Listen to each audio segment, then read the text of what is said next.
baking is that for me. Yeah. Like, I was like, I've always wanted to learn how, but like when I'm upset, I bake. Like, and it's this odd sort of like, it's also been helping with my ADHD because it's not something I can rush through.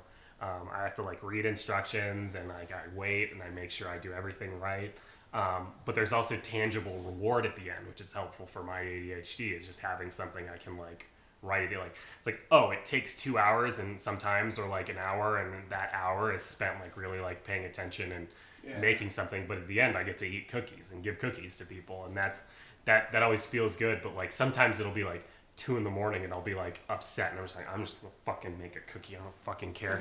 And like being able to like turn those bad feelings into like delicious food is nice. But I came home one night, since Oates isn't here, and it's not bad about him, it's actually kind of funny, but I was like pissed off about something, maybe about him, I don't know. But I started baking. It was like 1 a.m. and Oates came upstairs and I was just like quietly listening to girl punk music and baking. But if you saw it from behind, I know this doesn't do much because we don't have like a camera, it was like me hunched over a counter, the controller, just like fucking thing going on, with like faint music in the background, and I could hear Oates coming and I didn't turn around. But he came up and he was like, "You upset?" And I was just like, a little bit. He's like, "Is that why you're baking?" Yep. He's like, "Do you need anything?" Nope. Okay, buddy, well, I'm downstairs if you need anything. And then he like walked away. But he could like, he didn't even see my face, but he could tell it was like 1 a.m. and I was making a cookie and like just hunched over. And I think he knew like that's my outlet. Yeah.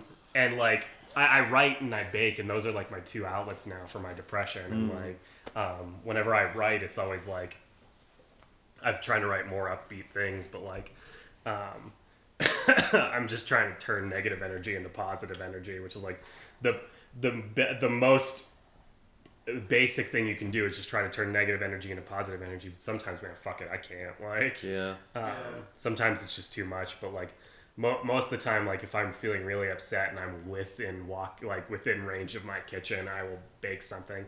And that's why I always have like flour and sugar and ingredients all the time, because I never know when I'm just going to be so upset. I'm just like, fuck it, I'm making cookies. Like, which is nice because like now I get to make cookies and I get to share them, and I feel nice when people are like, "Hey man, these are good," and I'm like, "Thank you." Thank you. They were born out of sadness.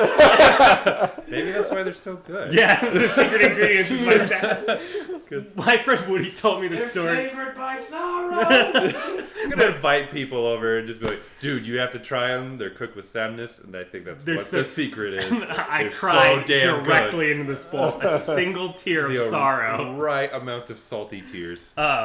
Woody, when he went off to college, he was like, he sent me this message. He was like, "Hey man, I think I figured something out." And I was like, "What?" He's like, "I get a grilled cheese sandwich from our school's cafeteria every other day, and they taste so good. But I used to have grilled cheese sandwiches with my mom, and my mom would take time and she put care and love into those grilled cheese sandwiches, and they don't taste as good as the grilled cheese sandwiches made by the cafeteria. And I think what made the sandwiches taste work is love. I think my mom's love made them taste worse." Because the cafeteria employee looks very sad. And I think her sadness is what made those grilled cheese sandwiches taste better. Because that's the only difference. I would go get, they had a late night kitchen thing at UCCS. Yeah. And it would be like 2 a.m. and I'd be like playing World of Warcraft, depressed about something. I'd be like, "I'm going to go get an omelet." And they were always the best fucking omelets. Yeah, the weird French fry burritos and every like one of those Mexican place that sells those is just generally sold by solid late night gals. You and I have gone off and done that. Like, "Do you want to get a burrito?" Yeah. And it's like, "Yeah, let's go get a burrito." Drive 12 miles for I remember late night with you guys going to Silvermine Subs because it was open. And just like every once in a while at late night, Silvermine Subs was like the fucking best. Just like we would be done talking about production shit, and we would like spend like 2 hours talking about garbage and like movies, and then just be like, I'm fucking hungry. Do you guys want to get something to eat? And then like, what's open? Well, Silvermine's open. Like every like post movie Denny's kind of food. It's fucking Denny's, which is always going to be your baseline of breakfast, but like this post movie late night. This game also has like going to the diner for pizza is the same sort of thing. I'm just like, oh yeah, well you fucking go to Denny's at like 2 a.m. because it's open and you're all fuckers. And Kyle Kinane has that joke where it's just like, oh, we'll fucking hang out in this Denny's, and then if we keep ordering French fries and coffee, they can't kick us out. Holy shit, I'm 35! You can live in certain spirals. Yeah. And now like people will be like, hey, you want to go to Denny's at 2 a.m? I'm like, I got shit to do in the fucking morning. I can go to lunch. Like once or twice a year though. Yeah. Just like, sometimes. It's not a every weekend sort of thing anymore. It's not life that way. Part of me misses driving at late night because like a 2 a.m. highway drive is some fucking like Weezer came out with like an album last year. And listening to a Weezer album driving at home 2 a.m. because I had just come back from a movie. Driving on the highway at 2 a.m. listening to a Weezer album, like stuck a key in me and unlocked like an old memory. And I was like, oh fuck, like I'm having feelings. Like, and it was so fucking weird because like I almost started crying, and I wasn't sad. I was just like overwhelmed with existence. Like it was fucking weird. I told Bryan I can't watch Love Actually with people. Does it make you I will cry like a baby. Dude, I don't know what happened to me, man. Like I talked about it with someone. I was like, I used to be so fucking good at being alone. Like, I used to be so fucking good at it. I used to not give a shit. I thought everybody was an asshole, and I was fine being alone, and now I'm just fucking sad. Like, and being alone sucks, and then, like, things that would never make me cry now just fucking bitch slap me like I'm an idiot. I saw a cat fall down, and I was like, fuck, man. Is it okay? Like the part of me that used to be like a shitty teenager, I feel like is finally somewhat almost all died. I saw a vine of this dude walking by, and there's like a stray cat on a dumpster, like hanging, and he just pushes it in. What?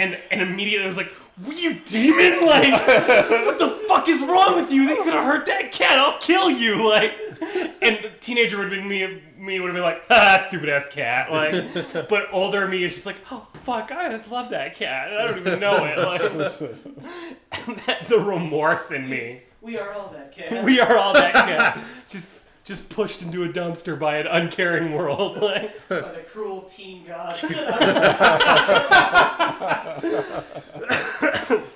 Yeah, that kind of shit breaks me now. And like, fucking like, seeing like, someone sent me a Facebook video, and their preface for sending it was just like, holy shit, Dr. Cox is in this video. And it was about like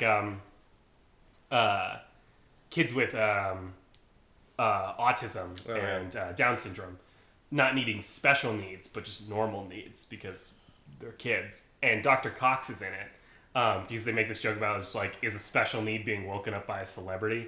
And Dr. Cox wakes this kid with Down syndrome up, and she's like, who are you? And he would be like, oh, you might probably know me from Scrubs as Dr. Cox, but I was also in some movies like Platoon and like, but I watched that whole video and I, like, half in tears. I was like, those kids just are kids, man. Like, they don't need some fucking people talking down to them and some bull ass shit. They just need to fucking be kids. And they're like, Dr. Cox was in it. I was like, I know he was in it, man. Like, I know, that's cool, but fuck, man. Kids just need to be kids, ass. And I hate kids. Like, that's like the third most important thing since Dr. Cox. Yeah, like, your fucking chart is wrong, man. If Dr. Cox is the most important thing on that thing for you, you're wrong. First, it's like kids need kids, and also that kid with Down syndrome got to wear a knight's armor, and I want to wear knight's armor, and that kid got to live a better life than me because of it. And then 3, Dr. Cox. Fuck. Just like Platoon. Just like Platoon. Yeah, shit like that is fucking like, Like, I'm pretty sure if I watched Love Actually with you, I would also cry. Like, it's mostly the big part is the Beach Boys song at the end. Yeah. Like that song just. God only knows. Yeah, I was just like, oh fuck, here it comes. Love that song. Also makes me feel emotional without Love Actually. Yeah. God only knows what I'd be without. It's that and Johnny Cash singing "Hurt." Yeah. It's just like, oh fuck, See, everyone leave. Hurt makes me laugh now because of I slurped my goat today to see if I could slurp. And like me and my friends sing that song. So anytime I hear "Hurt," which is a very emotionally huge song, but I laugh every time now, which is terrible because if Johnny Cash, if that comes on, people will have that same like emotional reaction of just like, oh, it's a good song, and I'll just be like, Gert. Slurp. Which reminds me, I heard My Boyfriend's Back the other day, and I just like My boyfriend's back and he's gonna suck your dick now. Hey ya, you suck your dick. I just can't get that out of my head now. It's like that's just what I hear. That's like, the song, man. That's what it is. I'm like, because I'm listening to those doo-wop songs for a feature I'm writing, and that one came on. I'm like, yep. Go suck your dick. We had that for a while with that Radioactive song, but it was waking up to ass and butts. And then it just gets where it's like, I wipe my brow and I smell my butt. And like for a while, that's that song. The song that there's a song that will always make me cry, and it's a song by Metric. And it's called Blindfold, and for some reason that song shoots straight to my fucking heart, and it's so good. If you guys aren't fans of Metric Citizens, they're a great band. They did a song for Scott Pilgrim vs. the World as Black Sheep, which is also a great song, but their song Blindfold fucks me up every time because it reminds me of two shitty relationships at once. And it will just like key me into every fucked up thing I've ever did to another human being, and I'll just be like, fuck man, like oh fuck man, fuck dude, like fuck you, fuck all my shitty fuck.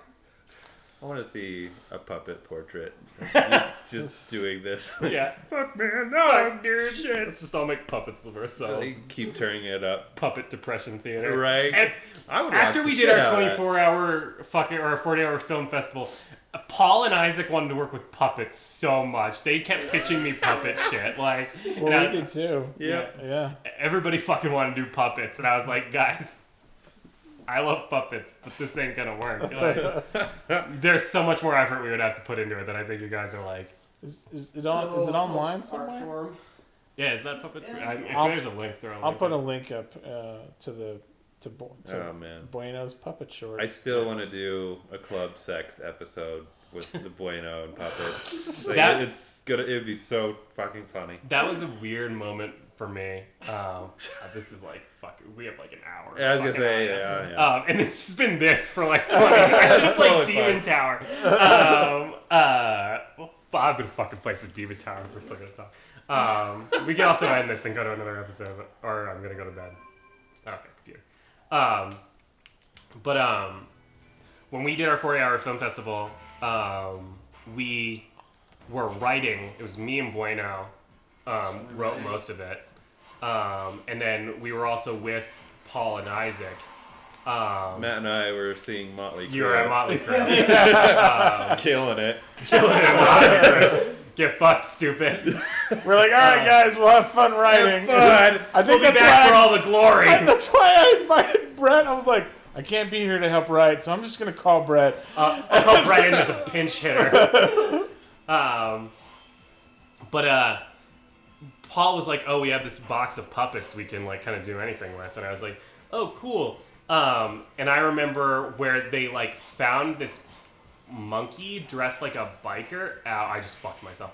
A monkey dressed like a biker. Yeah. And they were jockeying so hard to get this monkey to be like a gay monkey. Yeah.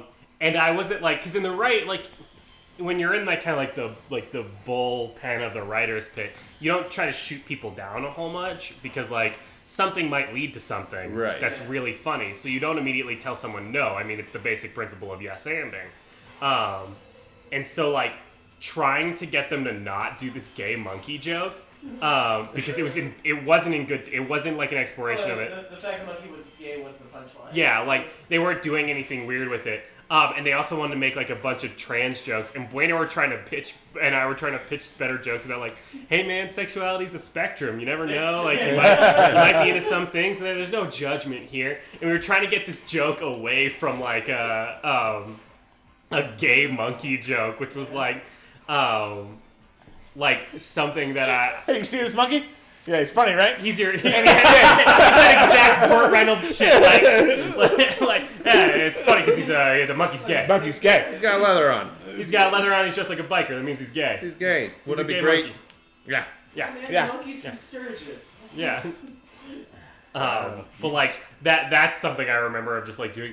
That I also had a moment that was really awkward with Isaac that I never told him about. But when we were in like the last stretch, Isaac was filling about a bunch of the paperwork. He like snorted and he was just like, "Is anybody here part of the LGBT community? Because we can put it down." And I like raised my hand. I was like, "You can put me down." And he was like, "Why?" I'm like, "I'm bi. Like you can put that down." And he like gave me this look like, Are you fucking? "Are you? Is this a gag?" And I want to be like, "No, you can put my name down. I'm in the acronym." I'm part of the club. I'm not like a card carrying member because we don't do cards, but yeah, we're working on it. It takes a while to mail them all out. So if you want to put my name down, because I am, and then I don't think he ever did. But yeah, there's so much health over here. But yeah, having those moments of just like, and Bueno and I want to do like. That's also one of the times where I feel like I had grown as a writer, because like, oh fuck, I just ruined all that health I got. Because when you write jokes originally, especially in school, every joke is your baby. Yeah. And letting go of them is like the hardest thing to ever do. Man, you got 24 hours. Yeah, when you got 24 hours and you have a runtime of 7 minutes, watching Bueno and I act shit is always fucking funny, because it's like, this one isn't working, get it out. Like, fuck it. It's not working, we don't have enough time. And like, sitting there and weighing, like, is this joke better than this joke? Which joke is better? Like, because in your head, both of them are good. I wish I could have seen this process. Yeah, it's fun. You're at Motley Crue. Oh, God. Oh, but I'm dead. Looks like the jive turkey. You are dead. Art. Thou art dead.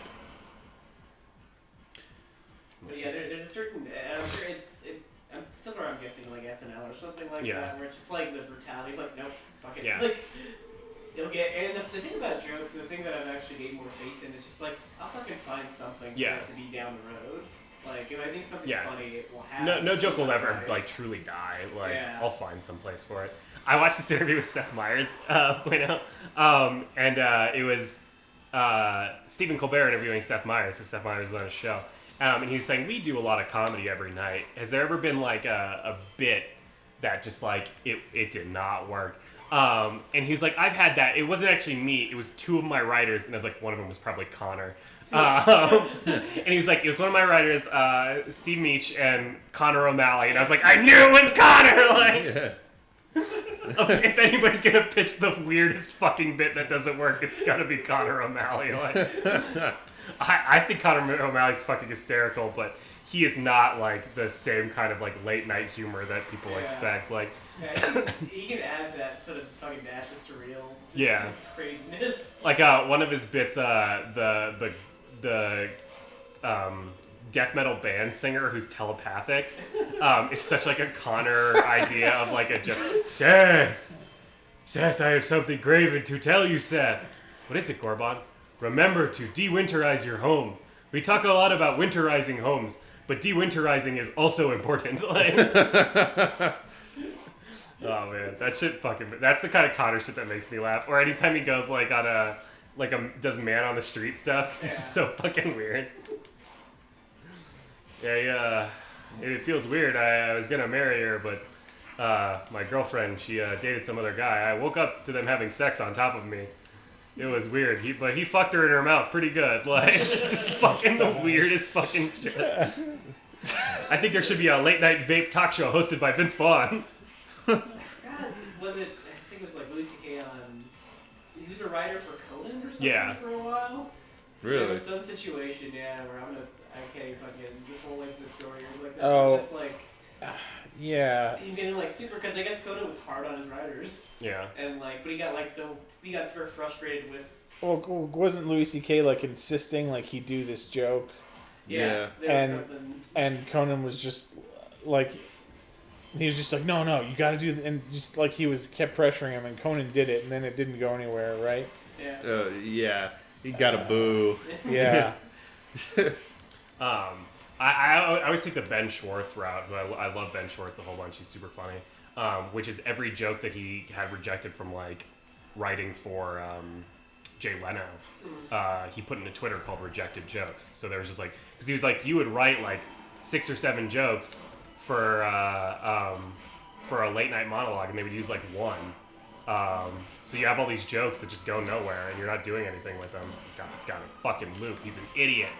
This stupid sack. But yeah, like learning that like hey, every joke isn't a fucking gem. Mm-hmm. Sometimes they'll just get axed. They're not as funny. And that's especially apparent when you write in a crew of writers. Yeah. Is someone will come along and like they might springboard off your joke and make something super funny. But sometimes you'll just no, he's out of his loop. But sometimes someone will just like come in with a way funnier joke and like that's the end of it. Like you just start to have faith that you're gonna make the next joke. Like it's not about like I watched a podcast of like Simpsons writers with like Mike Scully and a whole bunch of shit, and Conan was there. And watching them talk about like how supportive their writing room was really cool because they were like everybody in that room was funny. So you knew if someone was going to come up, they would come up with something like funny, and if they didn't, someone would jump right in and find some way to make it funny. Like, and I'm like, that's such a cool like fucking thing. We've been going for a fucking hour. You guys hungry? Yes. Yeah. Okay. This is probably going to be 3 episodes, guys. So we were going to do 1 and we ended up with 3. But hey, a little more light in the woods, some Demon Towers, some real talk. That's not half a bad fucking 3 episodes, guys. And if you don't like it, please tell me I love you and I want to make content you like. Look at this guy's helmet. Oh, that's cool. That's adorable. Okay. All right. It's adorable. See you later, guys. It's a little collar helmet.